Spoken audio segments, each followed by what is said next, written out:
Hello and good evening from BBC London. Coming up on the programme. Concern over the number of victims abandoning the justice process before their case reaches court, says London's Victims Commissioner.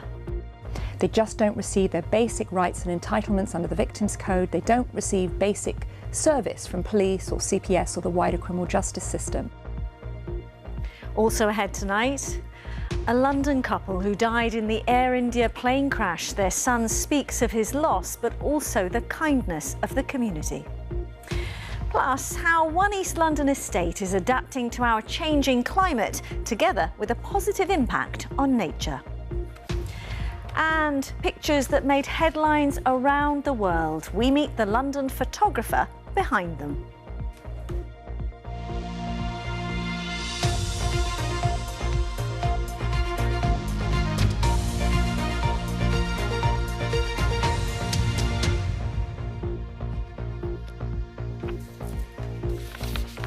A very warm welcome to you. First tonight, a near total failure is how London's Victims Commissioner has described the justice system.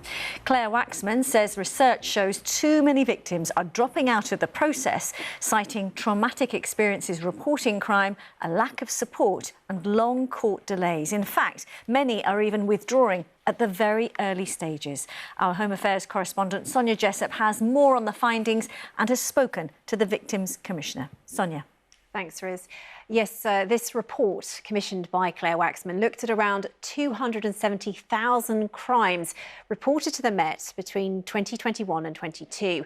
It found 40% of victims in all those cases quit the justice process before a charging decision was made.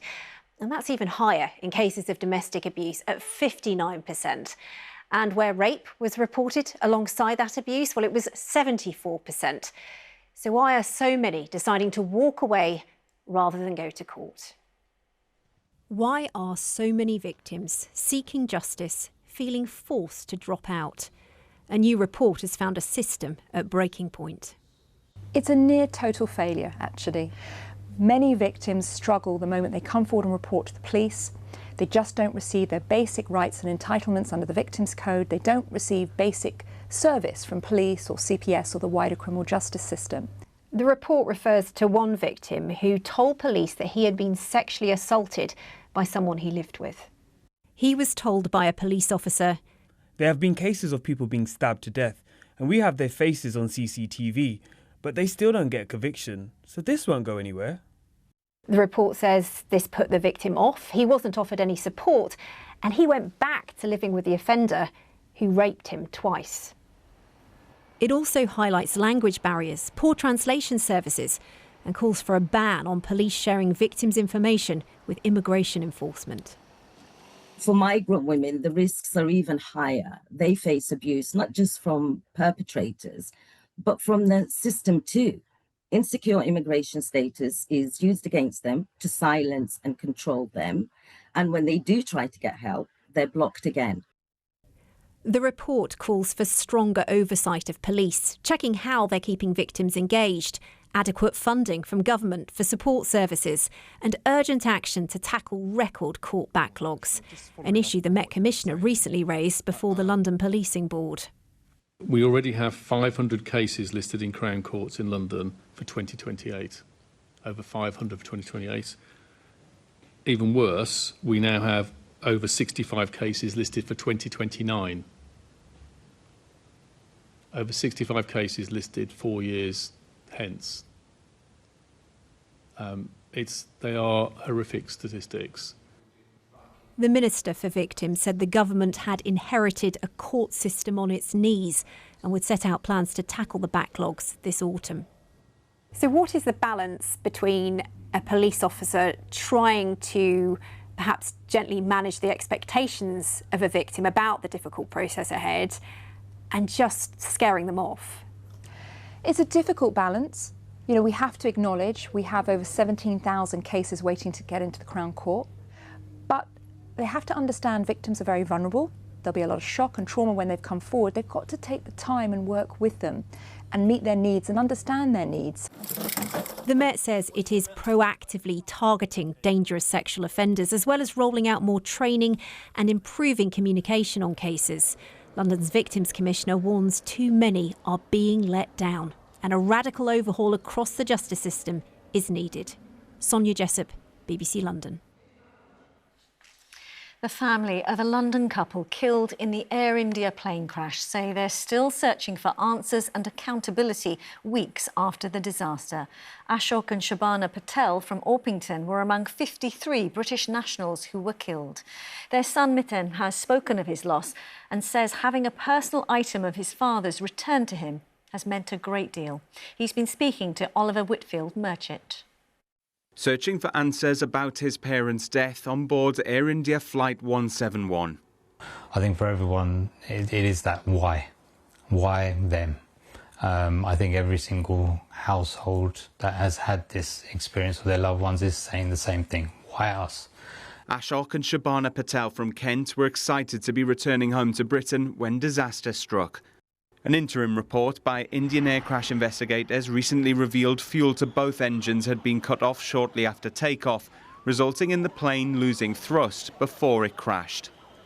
It's left many questioning who is to blame, but Miten Patel is calling for patience until the final report is released. For every one of the loved ones, I know that there's a lot of anger, there's a lot of frustration going on at the moment that, what we need to know this cause.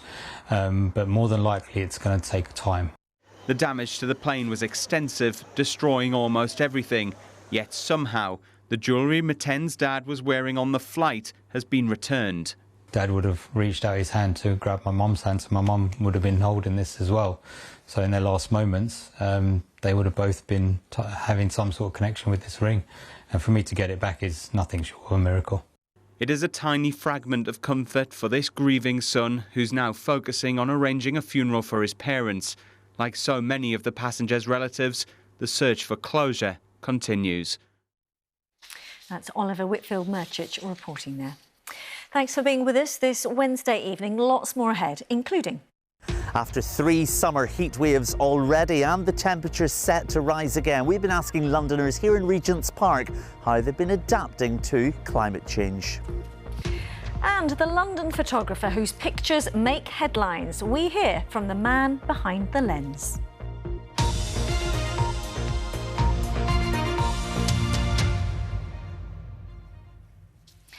Two survivors who also lost loved ones in the Grenfell fire have been to the United States, they say, to raise awareness about the role of the American company behind the flammable cladding put on the tower.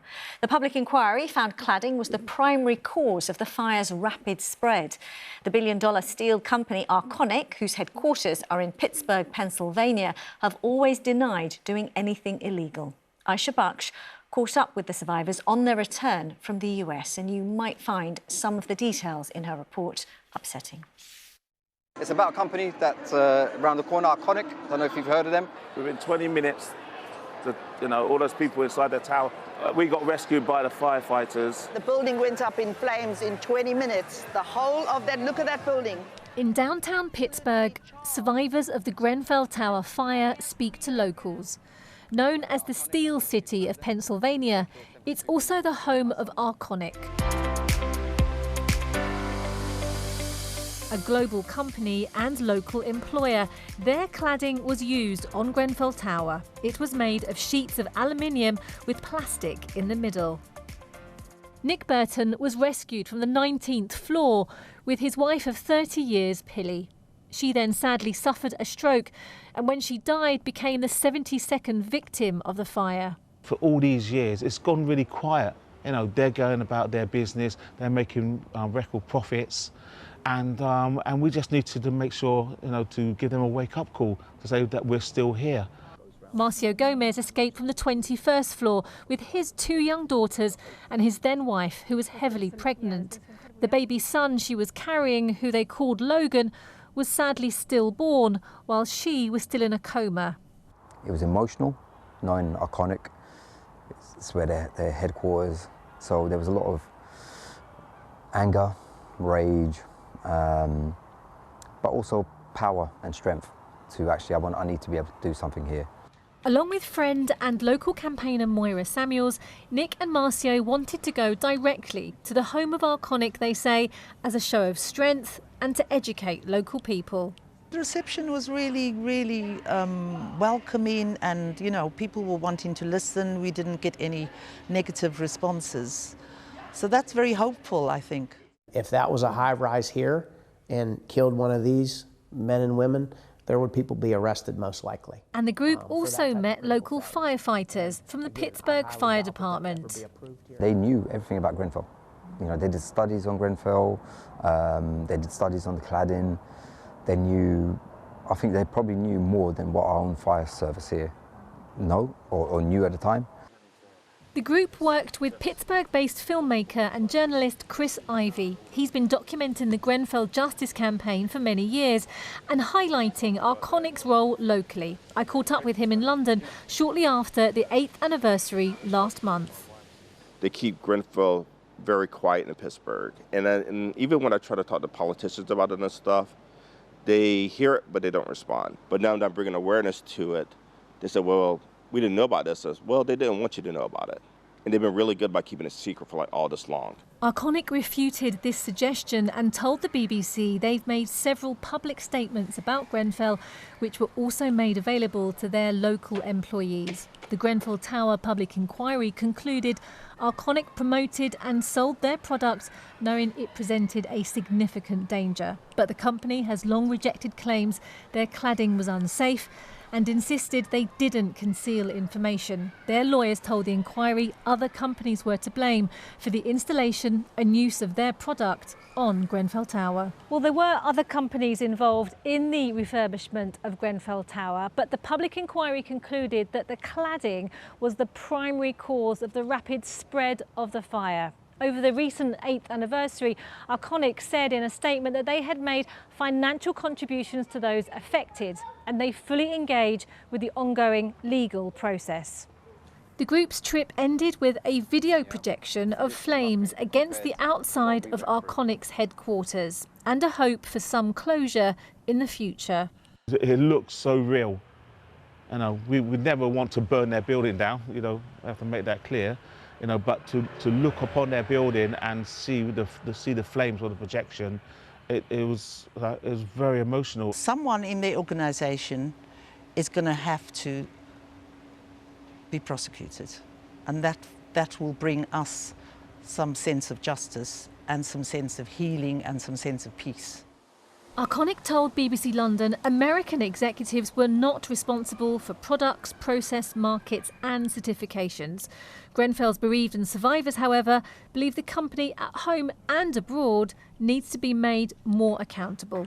Aisha Baksh, BBC London. OK, let me bring you a brief look at some of the other stories in and around the capital. London Southend Airport has partially reopened for a small number of flights 3 days after a small plane crashed, killing 4 people on board. The airport will fully reopen tomorrow. Water supplies have been restored in southeast London after a large pipe burst in Bermondsey. Major flooding affected several properties and saw supplies to thousands of customers cut. And complaints about housing continue to top the list of issues the local government and social care ombudsman is dealing with.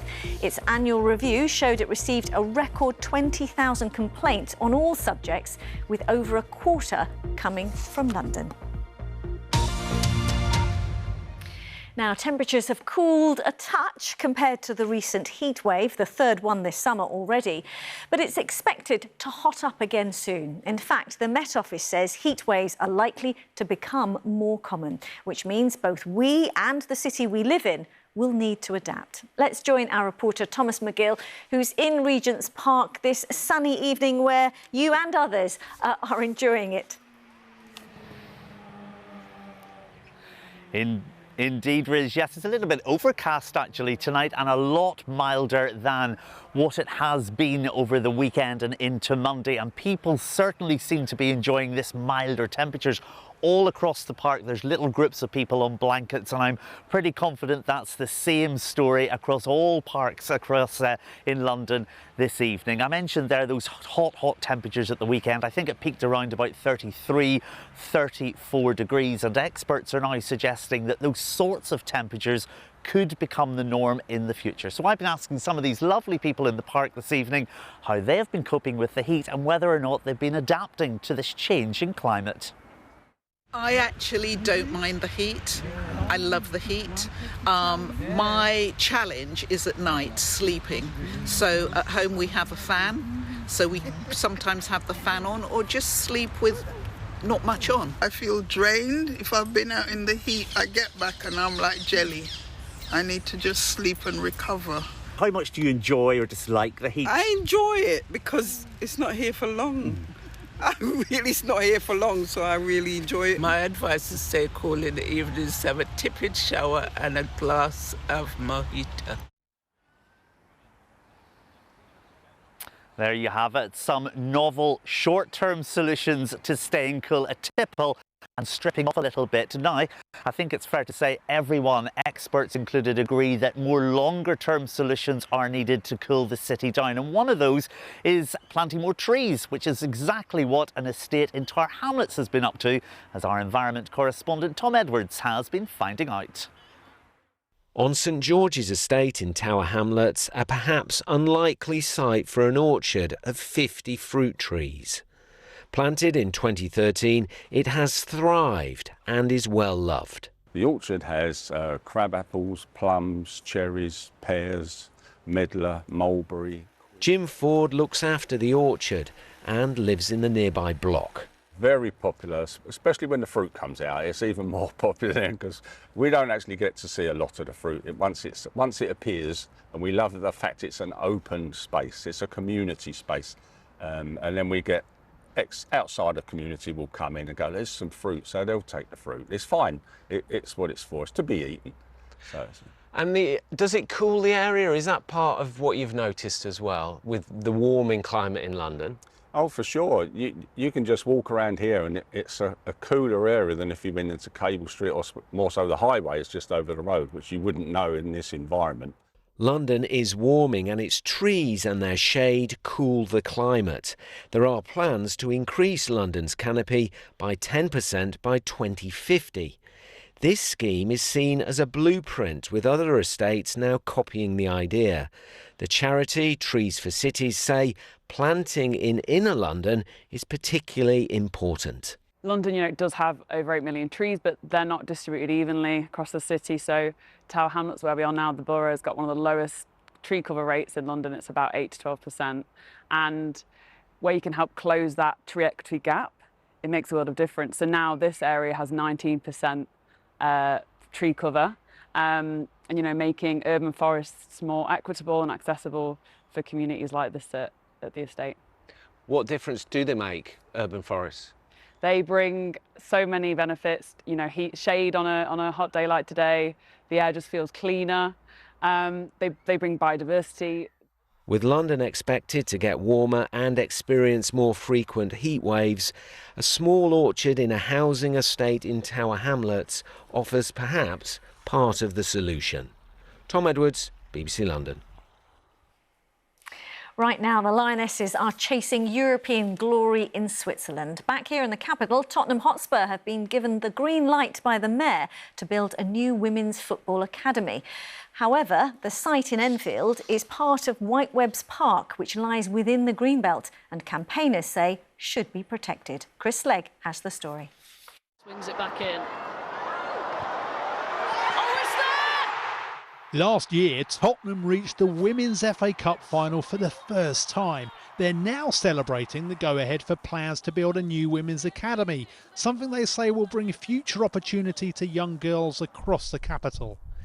Whiteweb's Park, Greenbelt land in North London, will be cleared to make way for 11 training pitches and a clubhouse.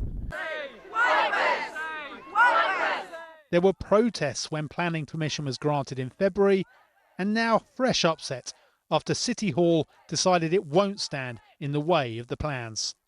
What's particularly irks campaigners is that in reaching its decision, City Hall admits that the development here is inappropriate for Greenbelt land, but it says the benefits outweigh the harms, and so it can go ahead anyway.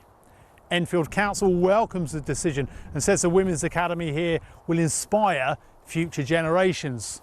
Of course, we wanted to speak to Tottenham about their vision, but for now, they've declined to comment. Campaign group Guardians of Whitewebs is urging a rethink. Environmentally, it's a really dangerous project. We don't deny that women's football is a brilliant thing, but in a public parks were the one things that should be sacred and protected. So for a private business to come in and take over the park and dig up 16 hectares of it and then fence out the public, it just seems utterly mad. Nature lovers here are still reeling from the felling of an ancient oak on the boundary of the site. The owners of a Toby carvery cut it down in April, an act the Met Police is still investigating. Now the loss of a vast swathe of the park is causing further distress. City Hall says this is going ahead. What can you do? Yeah, we're really disappointed in City Hall. We've got the London Beavers, the first London Beavers on the edge of the site here, which Sadiq Khan has been very proud of. We were very proud of Sadiq for bringing them in. The Mayor's office with the London plan, it seems to be contradictory with allowing green space to be taken away and given to a private business. In the contest over the future of Whitewebs Park is Tottenham, who lead the way. Chris Slegg, BBC London. We'll follow that, of course. Now, how's this for a story time with a difference? Children from the capital's primary schools are joining care home residents in South London to help people living with dementia. At Peckham Library, pupils have been getting to grips with technology to retell classic stories to bridge the generations.